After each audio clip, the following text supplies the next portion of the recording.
But Matt's is he? Oh, he's here. Yeah, he's here. I'll remember. I didn't even see him. I would call if you're listening. Everybody else, there's other aspects to it that I feel like we just got to be real with ourselves about. Like we got to be real. So we'll talk about it. What's up, Matt? No, I'm here early because I think calling LaMelo Ball a superstar is ridiculously absurd.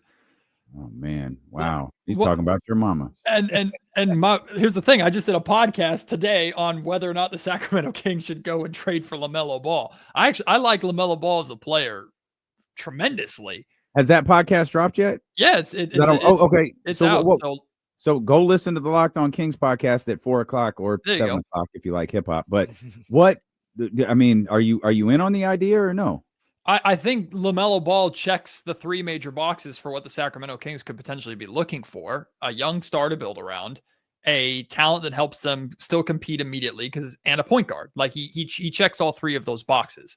So that doesn't mean that it's going to work out. That doesn't mean that it's a safe bet by any means. In fact, the podcast is my conversation with our Locked On Hornets host, Doug Branson, and he makes sure to emphasize like it is a risk for what it's going to take to even convince Charlotte to move on from him. He's a guy that has been riddled with ankle injuries his entire career, and he's never shown an ability to win. Not that that's his fault. He's been drafted into one of the worst organizations on the planet, and that is coming from someone who covers the Sacramento Kings. Like the Hornets have been terrible. They haven't had a playoff win in like 20 years. So they're or playoff series win, excuse me. They're approaching a 10-year playoff drought, which again, coming from a Sacramento perspective, been there, done that. We know that. But LaMelo Ball has never had an opportunity to show that he can win. But you're talking about trading for and making someone your number one guy who, again, is injury riddled or has been and has never shown that ability to win. There's the risk factor of it. So I think LaMelo makes a lot of sense for someone to be considered or in the conversation of if the Kings are trying to make a swing that also makes sense somewhat long term.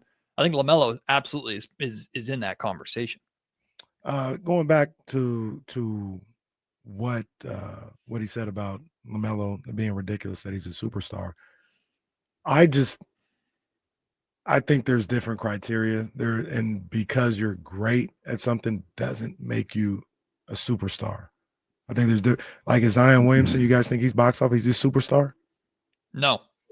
I think Zion was a superstar at Duke. Zion was a superstar at Duke. He hasn't been a superstar in the NBA.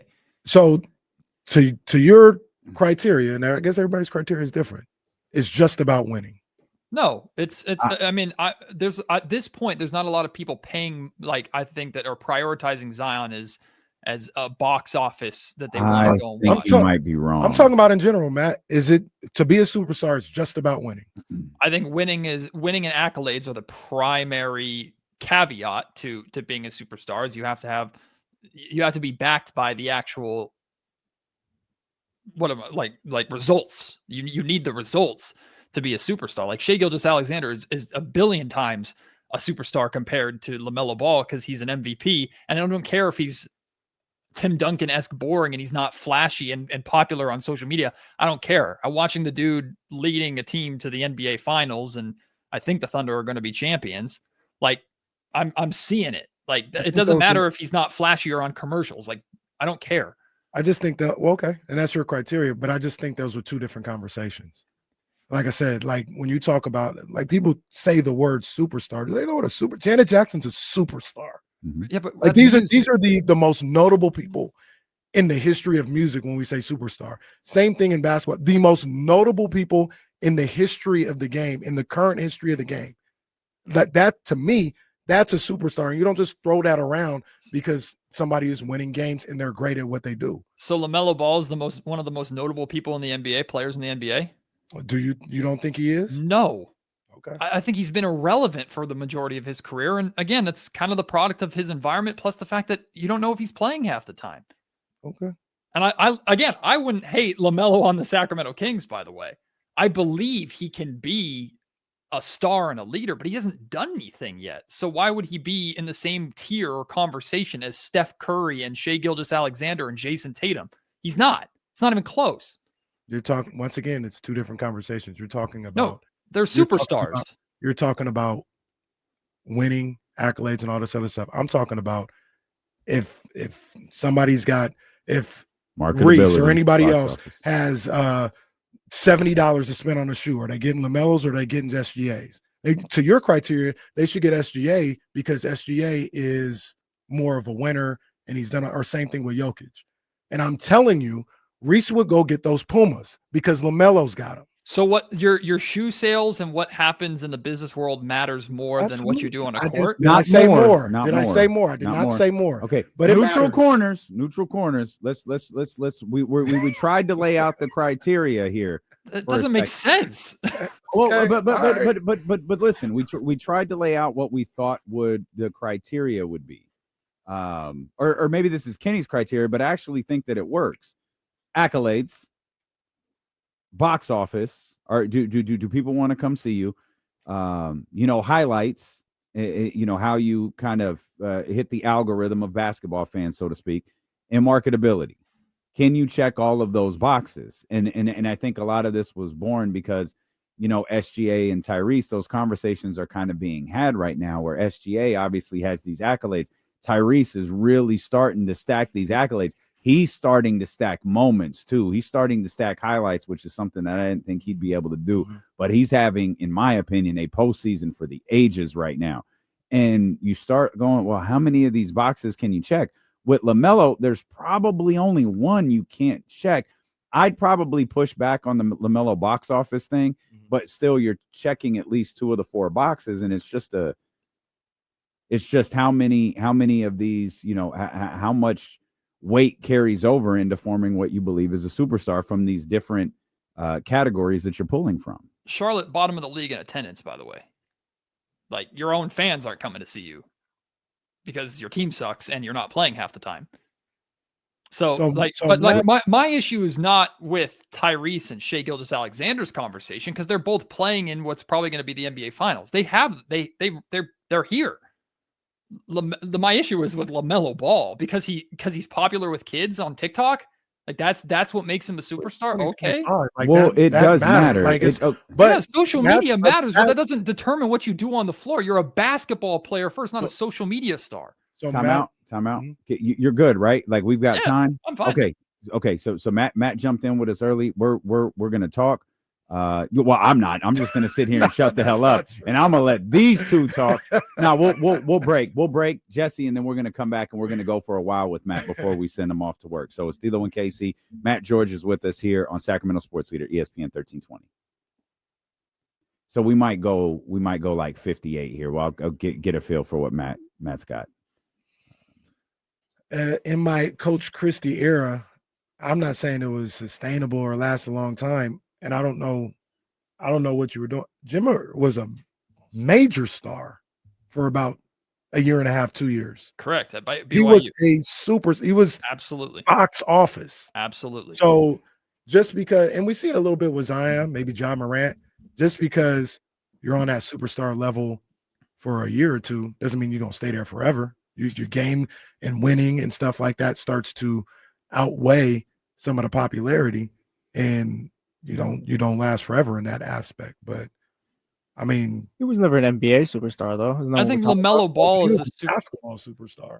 He was a basketball superstar. LaMelo Ball is a superstar with his time at Chino Hills High School with his dad doing like that. Like, that was the biggest stardom that I think LaMelo Ball's ever had. And it got him into the draft. Like, I'm not hating on it, by the way. Like, that's where I'd say that's like peak LaMelo mania, because the whole Ball family was in lights.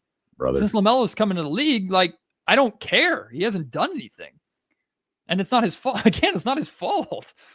That's fine. In your criteria is your criteria. I'm not here to change that. I'm just telling you, like, why is who's a good example? This might be apple to orange, but why is Cody Rhodes just good at what he does? And why is he super popular, or John Cena for a long time? Because kids liked him a lot of the times, right? And that's where a lot of the money comes from. Like, if the kids like you, the parents are going to have to spend money on what the kids want. This might be better. That matters. So to say, like, oh, it's only popular because kids like them, like, that matters. That matters. Don't nobody care what a 32-year-old likes. Okay, so I mean, this might be better for the air, but are we saying all superstars are created equal? Because my issue is putting LaMelo Ball on the same status as everybody else who is way ahead of him in so many different areas. Like, are you because every kid buys a Steph Curry jersey or the NBA, they lead the league, and Shai Gilgeous-Alexander is one of the #1 jersey sales in the league. LaMelo Ball's on the same level as them. Matt, they're way ahead of him in one area a lot of the times, and it may be the most important area. Okay, that's fine. I'm not disputing that. So he's not on their level. But don't.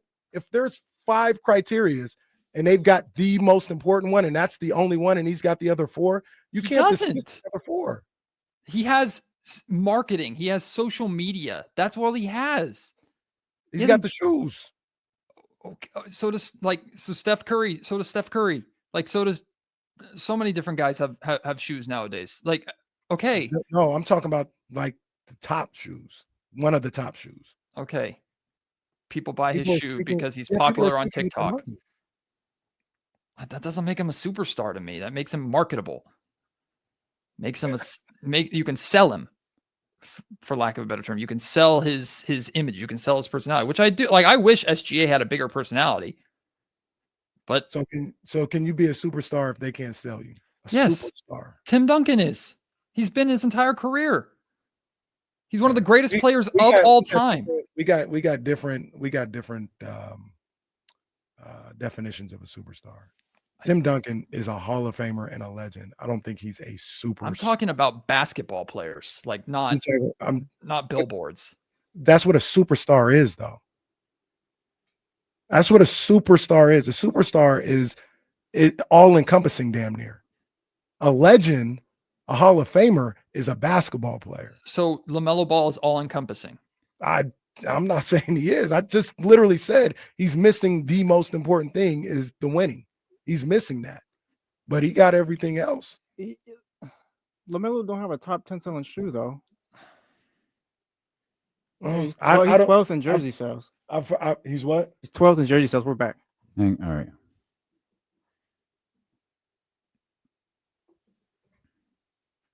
You think the conversation stopped during the commercial break? No, it did not. Y'all might as well just keep going. I'm here. No, my whole thing is this literally went on the entire break. My whole thing is Matt has his criteria for what a superstar is, and I don't want to put words in your mouth or anything, Matt. You can speak for yourself, but it seems to be only basketball related. That's a superstar. And if that's your criteria, that's your criteria. I'm not here to change your criteria. I'm telling you, with my criteria, there are other things that go into being a superstar, which, when we started this whole thing off, says, I don't think there's a lot of superstars in this league. I think you can count them on one hand. And that's all. And LaMelo Ball is one of them. I never said he is a superstar. I said you got to consider him. When somebody said LaMelo, I was like, he's got a lot. But I also said the one criteria that weighs the most, in my opinion, the winning, he doesn't have that. He's got all the other criteria to me, but the most important one he don't have. Well, this will be a fun conversation to play back when the Kings trade for him.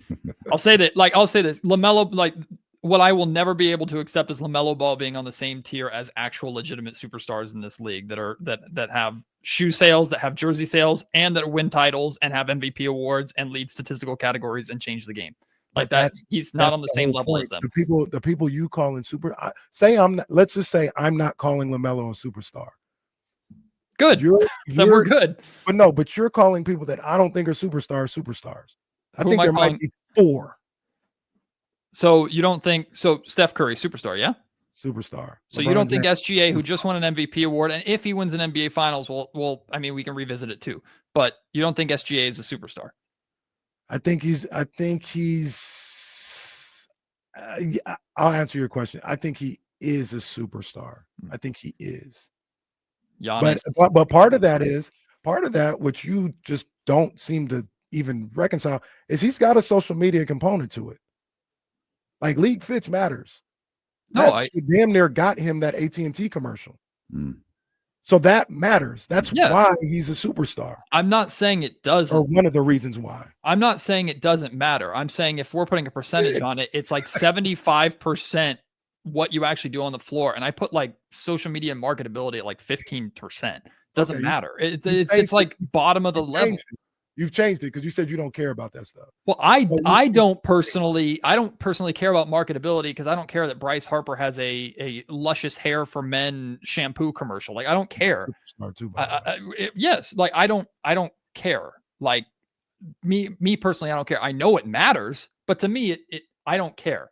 Like I don't buy shoes because of the person, and this is just me personally. I don't buy shoes because of the name on it. I buy shoes because one, they're comfortable, two, they fit a brand that I like, and three, they match suits or outfits that I wear. Like that's why, or I like the look of them.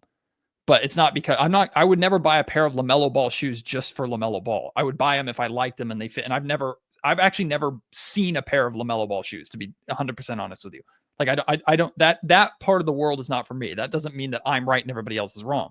I'm just saying that matters way less than what you do on the floor as an actual basketball player. Your profession and the stage that you're on, how you perform there, matters more to me and should matter more to the game than how popular you are on TikTok with 15-year-olds. That's just me.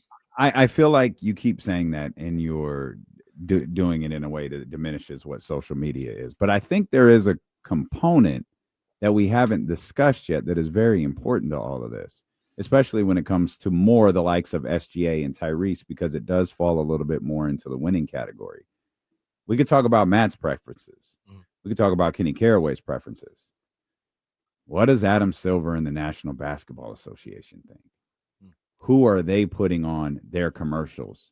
Who are they putting on Christmas Day? Who are they putting on MLK Day? Who are they highlighting with their nationally televised games?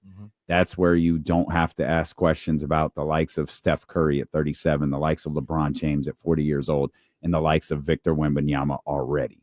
Like, we see it. He is out there. Those guys are definitive superstars in this league. But then you look around and it's how often is Minnesota playing on television? What will the Indiana Pacers look like in terms of a nationally televised component? New York is always difficult to tell because a lot of what you're featuring, not to knock the team, I think this is a great basketball team, but a lot of what you're featuring is the Garden. And a lot of what has been featured is that front row at the Garden that somehow is transferred over to Indiana as well and has created compelling broadcasts for, the camera crew and the production to catch the actor's name who we never remember right there in the front row. And then there's Spike. Looking. It's not Charlemagne. You keep saying it's not it. It's Chalamet. It's not Char, no R. That's catching Spike's dejected reaction. Pat McAfee calling out Ben Stiller. Pat McAfee doing the big introduction. Like there's elements that the NBA can, they really buy into. And, if we made that a different box or we threw it into box office or marketability, LaMelo's probably not checking that box. There's probably a lot of guys that aren't checking their box. And this goes back to the whole impetus of this conversation was, is Tyrese, can we really say that SGA is, how many superstars are there in the league? And this further lays out, there just are not very many.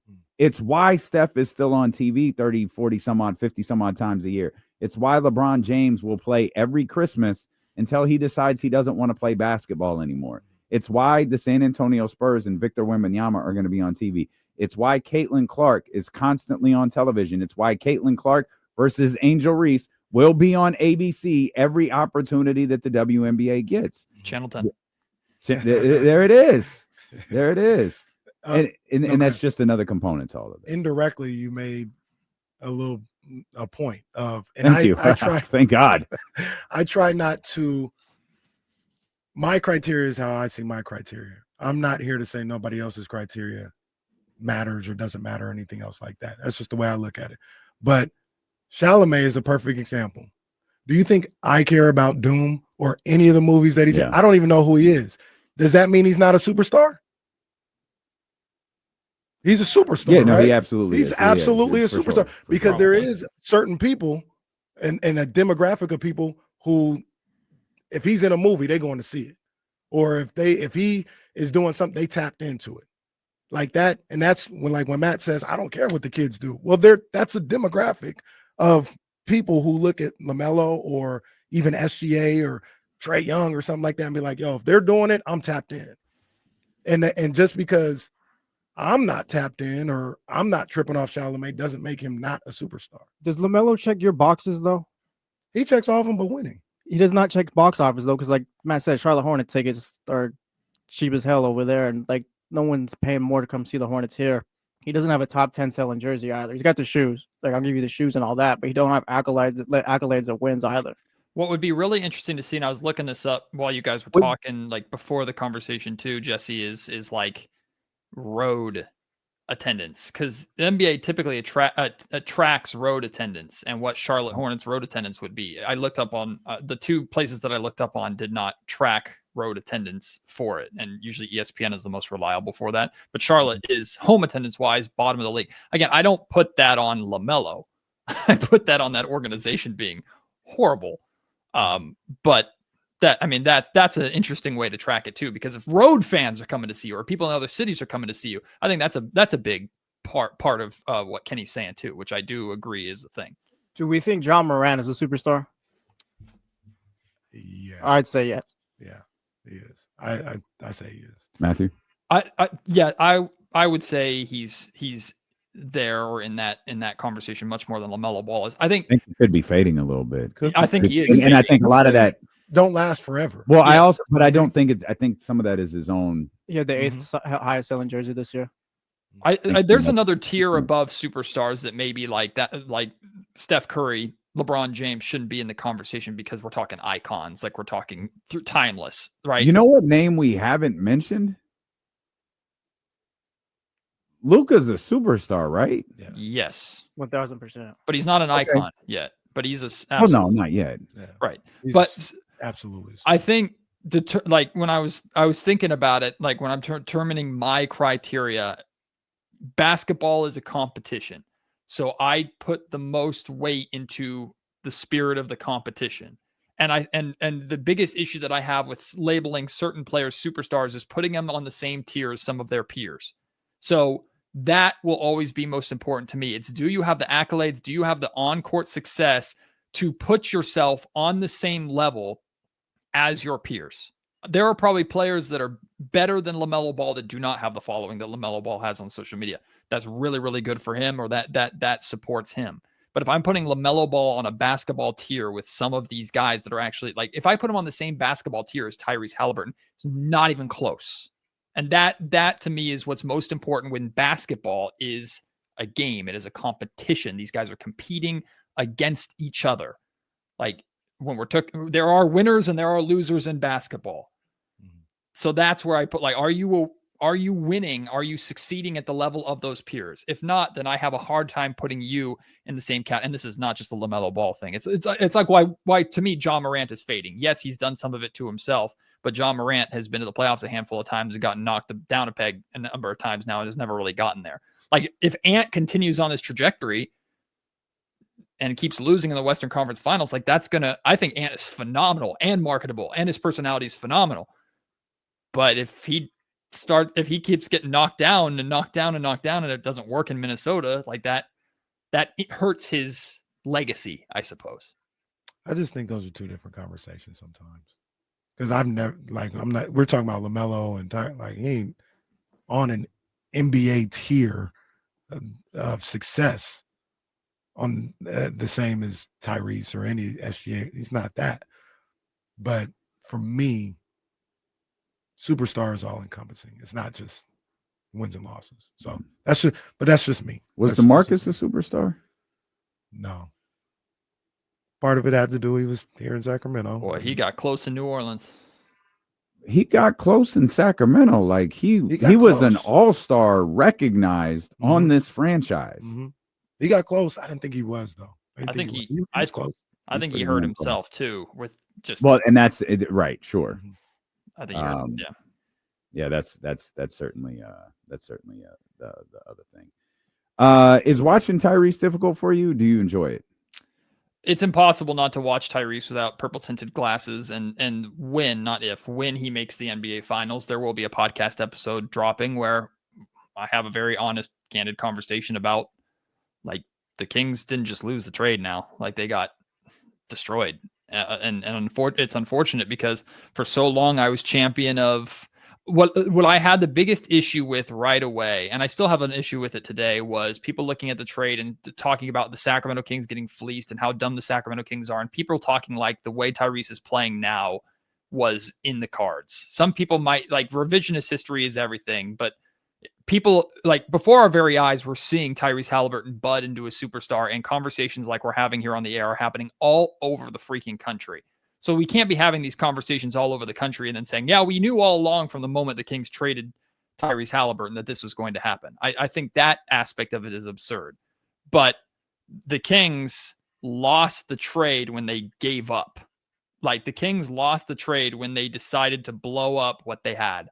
And they further lost the trade when they watched the Indiana Pacers invest and build upon what they had, and the Kings refused to do that. So it's impossible not to look at the Tyrese Halliburton trade when watching him succeed. Doesn't mean I'm not enjoying it. There is absolutely a petty part of me that is rooting hard for OKC and was rooting for the Knicks in this series because I didn't want to swallow that pill, for lack of a better term.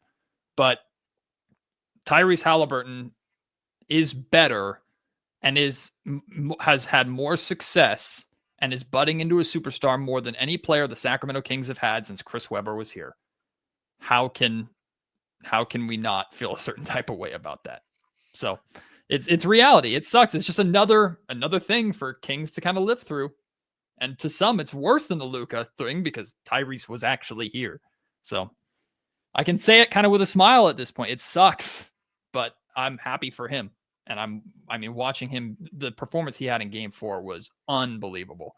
And even the biggest of haters have to go, oh my God, that was a legendary, iconic type performance. Doesn't make him an icon. One game doesn't make you, but that's the kind of performance you're like, I can see you being a Hall of Famer and one of the best players in this league. Tyrese has obviously been spectacular throughout the whole playoffs, and his style of play is so much fun to watch. I try to just enjoy that as a basketball player, as him, not really worry about the Kings aspect of it, because like I've said before, it's not what would you say, probably a 1-to-1 comparison. It's not, if Tyrese stayed, the Kings would be exactly where the Pacers are. That's not, nobody knows that. Yeah, right. You know what I'm saying? So there's a lot of reasons to believe it wouldn't be the case. Right. Go right. No, but that's, if I knew that was the case, even with Luka, if I knew, if Luka's here, for sure we would have been in the NBA Finals. Well, 4 conference finals appearances between those two. Like staring at 2 NBA Finals appearances, but hey, it's cool, man. I'd be like, yeah, that's terrible that we just gave that away. But there's so many different things that come into play with it. And one of the things that we talked about yesterday is it might have came down to one general manager was willing to do what it had to take to go get a Pascal Siakam, and one wasn't. And that could be, if you're just tuning in, Matt, Kenny really hates Monty McNair now. Like, he came I heard earlier. Don't hate him. He was just awful. It's just awful. He got off to a plate that says F Monty McNair on it. You can see it out there in the parking lot. He got off to a rough start and then had a really, really, really good year and a half. And then it completely fell apart. Like, people forget his start. And I know you actually too didn't have as big of a problem with this as I did. But his first major decision, other than extending De'Aaron Fox, which, didn't matter. Everybody was going to do that, no matter who you hired. His first major decision was letting Bogdan Bogdanović walk. And I remember feeling at the time, not because it was like, oh my God, Bogey's this amazing player, but I had the perspective of, this is Sacramento. How do you let a player walk? In the end, it didn't really mean much. It didn't really mean anything. But I remember feeling that type of way. And then that first kind of year that he was here, he made super minor, kind of mild. Son Whiteside, yeah, just these Glenn little Robinson, just these little things that you're just like, okay. But I felt that what he did, the trade for the Tyrese Halliburton trade is going to end up being a negative mark on his resume as a general manager, and we'll stick with him to the end of time. A note of context that is important here is that while I'm not saying that he would have 1,000% chosen to trade De'Aaron over Tyrese, it is well known and understood that Tyrese's value on the trade market is significantly better and significantly different than De'Aaron Fox's is because of their contract and the longevity, right? Like De'Aaron Fox was a way better player than Tyrese Halliburton was at the time, but you don't just trade for the player, you trade for the contract and you trade for control. And in a team like the Indiana Pacers, who by trading DeMontis Sabonis were launching some sort of soft rebuild, Tyrese's contract and age is a lot more appealing than De'Aaron Fox's is. That's important context to have. I think that what McNair did took guts. I think McNair did something that the Kings had been trying to do for a long time, which is find a center to play with De'Aaron Fox, and it worked, right? Like that context is important. It worked. The Atlanta Hawks trade for Kevin Huerter has a negative connotation to it now because we dragged out that stupid draft pick. But that trade worked. Signing Malik Monk, which was broken here on D'Lo and KC, worked. Right? He did good things over the course of a year and a half. He got this franchise off the ground for the first time since Jeff Petrie. Vlade wasn't able to do that, and we don't even need to bring up Pete. The problem was as soon as he got a couple feet off the ground, he was like flapping his wings like a broken winged bird, just trying to hover and it fell apart there, which you got to get off the ground and then you got to continue to rise. And that's where he fell apart. But at what point, like, what constitutes something working? Like it worked. They got to the playoffs. Okay. But then what? Sacramento perspective, I do think is important. Because to me, nothing worked. Yeah, I kind of hear what Matt's saying. I think different. Oh, I hear it too. I just don't agree with it. Like nothing. Like it's like the hindsight that you were talking about. In fact, Matt, you just said this. The Tyrese stuff stings for you a little bit more because the Kings just blew everything up. You talked about how the Kings have definitively lost the trade because, well, De'Aaron's gone. You've kind of blown things up. Everything you were trying to build, you've already given up on. The Pacers had a plan, executed it, even if it was a rebuild. You said it might have been a soft rebuild. It was the softest rebuild in history because they went right out and got Pascal Siakam a couple of months later. And then, right. Maybe they were a little better than they expected. Maybe they saw, hey, man, we only need to make a few small minor adjustments and able to kind of get off and get going. But when you look at the fact, I'll use the same words you did. Once you blew this up, to me, nothing worked. Kevin Huerter trade was a massive failure. Unless the goal was just to end the drought. That's what I was going to say. And I remember someone saying 16 can't become 17. Yeah, you had to end it. So maybe the parameters, much like the superstar conversation, are just different. Yeah. If the parameters were just to end the drought, salute Monty McNair, you can have a statue because you did it. Well, but if the parameters were building a statue at the pyramid building somewhere, put him on top of the rabbit. Put him on top of the rabbit in the airport. Well, good. Then I'll never look at the stupid thing. I can just ignore it like I do every time I fly into Sacramento. But to me, none of it worked because you're not starting completely over right now, but you are trying to figure things out this offseason, which is getting stopped every day, having conversations on this show every day. What are we going to do? What are we going to do? Is it DeMar? Listen to DeMar on a podcast this morning. What's going to happen with Domas? Is Keon back? Does Keegan get extended? These are all questions we shouldn't have if everything worked. Yeah. But it didn't. So we do.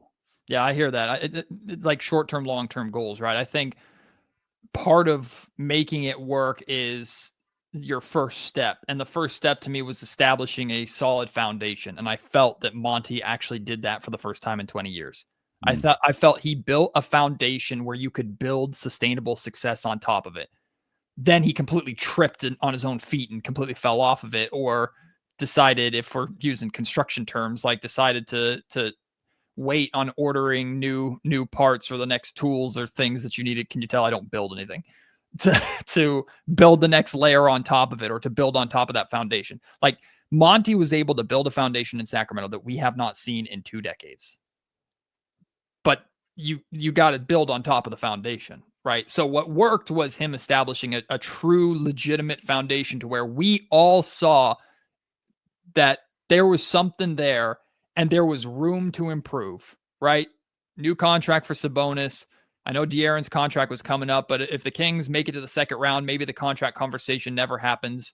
Or if you extend Mike Brown right away, I don't know, whatever, revisionist history. Like, you had this foundation and we all looked at the Kings and said, this can be the start of something. And then it never was. And then not only did they not build upon it, then they took a sledgehammer to the foundation and are now on mud again. Like, that was the problem. So in the grand scheme of things, you're right, D'Lo, it did not work. But I felt that Monty built a foundation that has not been here in Sacramento for 20 years. Give him a gold star while he sits on his couch for the rest of the year. I also give him credit for the Sabonis trade. People say he lost it or whatever. I thought at the time he did what he felt he needed to do, and Sabonis was a good fit with what they were trying to do here in Sacramento. So I mean, I'm not going to argue with anybody say you lost the trade. That would be crazy, but I don't really get into like the wins and losses stuff, because there is context. The wins and losses of a trade. Kings were up in the first half. Kings were up in the first half, by the way. They had a 10-point lead at halftime. Well, God, if that's not the story of the Sacramento Kings right there. And then they lost by 40. 20. Does Yeah. Monty not building off the Domas deal kind of make it a bad one? Yes. 100%. That's the difference. That's potentially, I don't know. That's potentially the biggest difference between the Pacers and the Sacramento Kings. The Pacers built, the Sacramento Kings did not. Yeah, because like Domas was great here and all that stuff, but like it never amounted to anything. It was just a one-off trade. Hill is empty calories. We have the benefit of revisionist history, but I'm just talking about Monty. Of course we do. If Monty makes the trade for Pascal Siakam, we don't even have to speculate what happens that season. Like, they probably make the play. Who cares? Like, I don't know. Like, we can never say that. But Pascal lives up to his threat, or his camp's threat of he's not going to re-sign here. And you traded Keegan Murray for a flyer at Pascal. And the answer is probably it depends how well the playoffs went that year. But let's say all we know is that they traded for Pascal that year. Monty tried to add on to it, and then they lost Pascal in free agency while also losing Keegan in the deal or whatever. Do we feel better about Monty now, or in this hypothetical timeline, do we feel better about Monty now because he tried something else? And the end result is essentially the same? I guess. No, we're bitching about something else. Sure. However, I will say this though. All right, bitch, leave. Go ahead. Oh, you're telling me you're going to take $40 million less because hey, go ahead, dog. Do your thing. Here's the contract offer. You're walking away from it because you want to go play in Indiana. Hey, salute. Go ahead. Because remember, it is a lot harder to sign a player that is not yours. We talk about the maximum amount of money that you can offer. That's one thing. Do you even have the space to offer that player that money? And how many teams out there had that space? The Pacers, they knew exactly what they were going to do.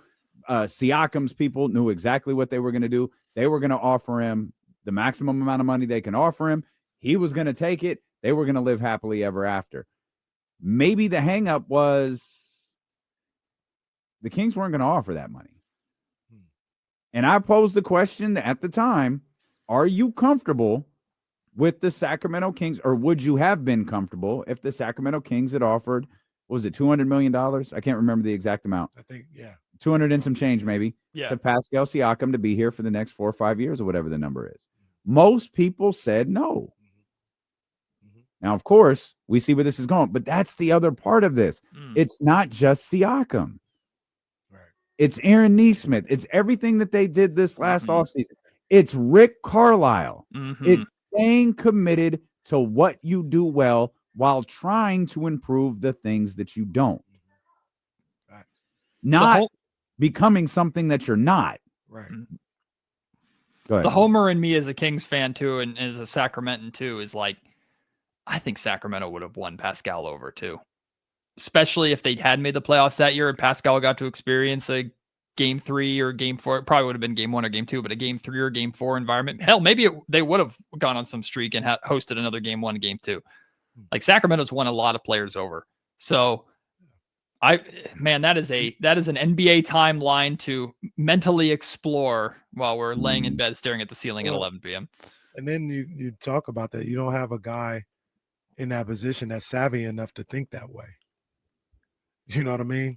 Like what you just said, what you just laid out, like, go ahead, leave. That's something a savvy general manager would do. Call his bluff.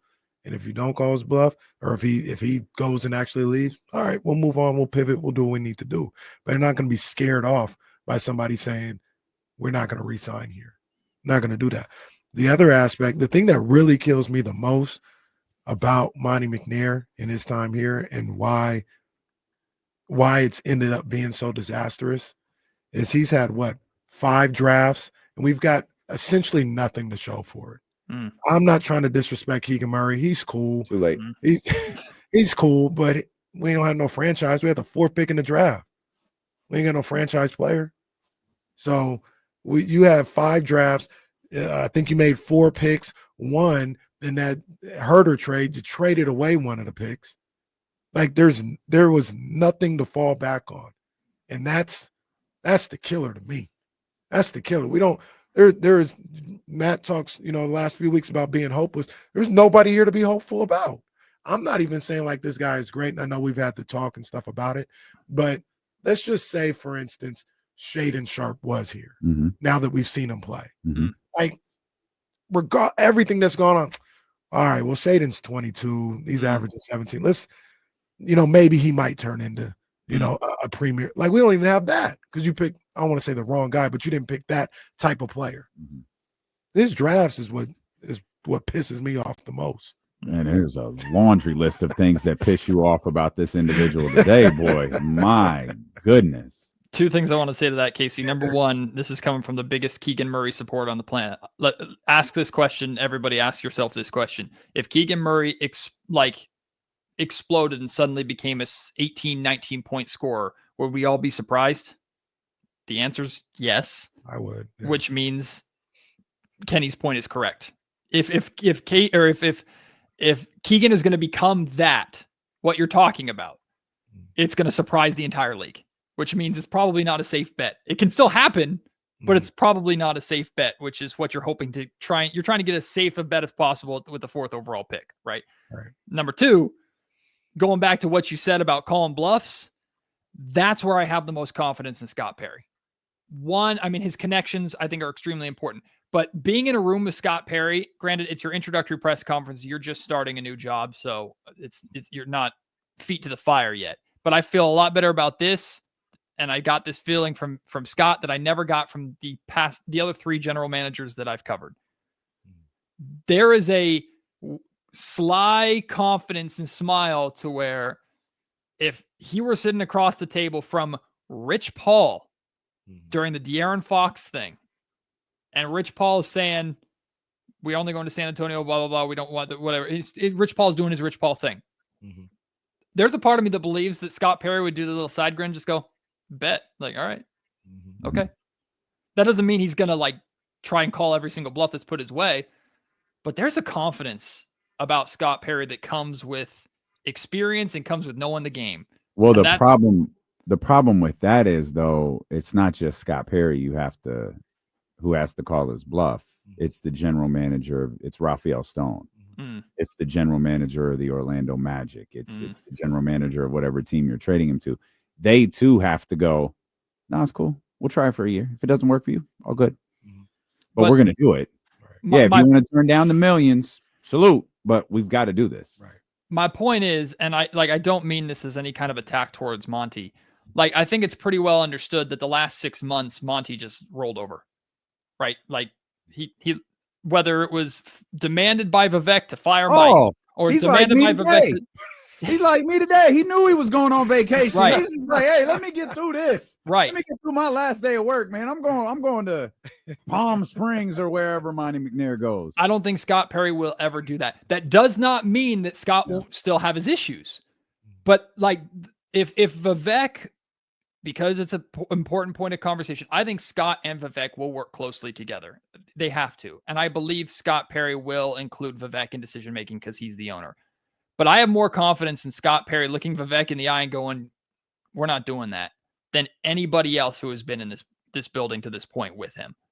And hopefully that's proven right. Or if Vivek, it doesn't even have to be Vivek. It could be literally any other general manager. Daryl Morey calls him up trying to make a trade for Tyrese Maxey and is being stupid. Danny Ainge does his Danny Ainge thing in a Utah Jazz trade. I have more confidence in Scott Perry laughing and hanging up the phone than anybody else on that the Kings have had over the last decade or whatever. He won't get punked. And I'm sorry, I'm lighting Monty's ass up today. But the one time he stood his ground and said, no, there ain't nothing there. It's fine. He's not even. It's fine. It's fine. Sorry, I was editing No, something. don't worry about it's it. You're fine. good. Go back Hey, to yeah, it. ref was focused on this part of the field. Even Matt was like, hey, but go ahead. The one time Monty, I shouldn't say the one time, but just for dramatic effect, the one time he stood his ground and said, no, I'm not doing this, is when it was time to have a damn press conference, and that ruined everything. Well, Maybe not ruined everything, but it ruined a whole lot more. he sure stood his ground on the Devin Carter pick too, from what I know. Oh, good job. I've been told I have a pretty good understanding that if there was unity between Mike Brown and Vivek Ranadive, it was not being too excited about a Devin Carter pick. And Monty he got there okay. Like there's no way he doesn't do it without at least Vivek's blessing. But from what I've been told and what I understand is Monty had a more optimistic view and very analytics driven optimistic view of the Devin Carter pick than anybody else did. And I wish Devin all the best. I haven't fully Basketball quit people on, making basketball decisions, boy. I haven't fully given up on Devin. I was very encouraged. We talked about it before, by what I saw the last 20 games or so. It's not Devin's fault. I didn't think he, when I first saw him, I didn't think he had that in him. And in the last 20 games, I like that. The rookie doing some good things. So I haven't completely quit on him. And maybe Monty will end up being proven right in who he thinks Devin Carter is in this league. But he could have picked somebody else. Where Devin Carter was drafted and Devin requiring surgery because of a basketball injury is not Devin Carter's fault. What is Devin Carter's fault is like what kind of James was talking about earlier, the stuff about like the diet and the personality or whatever like that. Now you as a player, you got to do your job too. And hopefully Devin will, he's going into his second asterisk kind of 1.5 years in the league and his first real training camp. Knock on wood, he doesn't get hurt and he's going to get his first real training camp. So there's not a decision has not been made on Devin Carter, but a decision has been made on Monty McNair's selection of Devin Carter being bad. Sorry. No, yeah. I can't imagine. But wow, Mike Brown's not excited for a player who's not going to play for him for 6 months. Imagine how De'Aaron felt. Oh, Imagine how De'Aaron felt. De'Aaron's going through an offseason. Like, think about this. De'Aaron's going through an offseason where he had to fight to get Mike Brown an extension. And De'Aaron goes into another season and they draft another point guard after Tyrese Halliburton was drafted. Davion Mitchell was drafted. Like, I'll just flat out say it. De'Aaron told me when I talked to him about this, De'Aaron told me he was looking around going, man, they really must not want me here because they drafted another point guard. He told me that to my face. So it's ruined everything. That Devin Carter pick was rough. He's the biggest culprit. He ruined everything. Matt, you don't have to answer this because I want everybody at 4:00 or 7:00, like my man said, to go check out the Locked On Kings podcast. I'm going to check it out. So if it gives too much away, just say, listen to the podcast. But what do you think the realistic chances of LaMelo being available is? I don't mind saying this. Doug Branson, again, host of Locked On Hornets, brings it up on his own because we were talking about like a pathway of making this happen, and we were trying to figure out like what would the Hornets be interested in? Like, you have to make them an offer that kind of they can't refuse. Kind of the same thing that you might have to do in a John Morant or Tyrese Maxey or whatever kind of conversation. And Charlotte would prioritize, because they're not anywhere close to competing right now with or without LaMelo Ball, unfortunately. Like, they're going to prioritize draft compensation. If there's one thing you have in abundance now freed up, it's draft compensation. So there is a very legitimate route, at least according to Locked On Hornets host Doug Branson, there is a very legitimate route for the Kings to be in these conversations, whether it's LaMelo or any of these guys. They have the draft compensation to make it a conversation. Now they have to figure out the money wise to get it over the finish line, and that might end up being the hang up, because the Kings have like a canyon of contracts. And what I mean by that is like, hey, Keegan has 11 million. Hey, Malik Monk has 18 million. And then there's DeMar at 24, and then nobody else under 40. Like, that's a canyon of salary that you have to try and figure out how to move, or how to, you can't, there's not a lot of Tetris blocks there to make it work. So that might be the hang up. But the Kings have draft compensation in abundance to make any conversation for any star happen. Because like we've seen in the Mikal Bridges or Rudy Gobert trades or any of these trades, draft picks talk, and Sacramento Kings own draft picks really talk, because as history will show, those things are valuable unless the Kings are using them to make a selection. Man, great stuff, Matt. We have to let you go to work, man. Thanks for spending the last hour with us. This was a really fun conversation. Some Matt really is a great superstar. stuff. Oh, No. easy. No. How many shoes does he sell? Well, Well, he's got to work on that. He hasn't checked that box. he's off, checked but, all the you know, boxes, yeah. but the shoe sales. No. And the social media is Well, is a travesty. Yeah. The jump shot's terrible. It's all bad. It's all He bad. wins. Well, He wins, though. Monty McNair would have selected me with a draft pick. That's how that. Oh man, well, that also means you're old. So Well, that's true. I'm 31 now. So well, let me. yeah, you're right in the Monty McNair range. I am. Let me sneak this in really quick. D'Lo and KC, game 1 of the NBA Finals post game, and if it happens, game 5 of the NBA Finals post game on ABC 10. We won't do 7 this time. Thank we'll do you. 5. So there's a Appreciate better, that. there's a better Thank you. shot. Thank you for that. It's gonna be hilarious when it's a sweep. Yep, 2 years in a row, baby. great stuff from our buddy Matt George.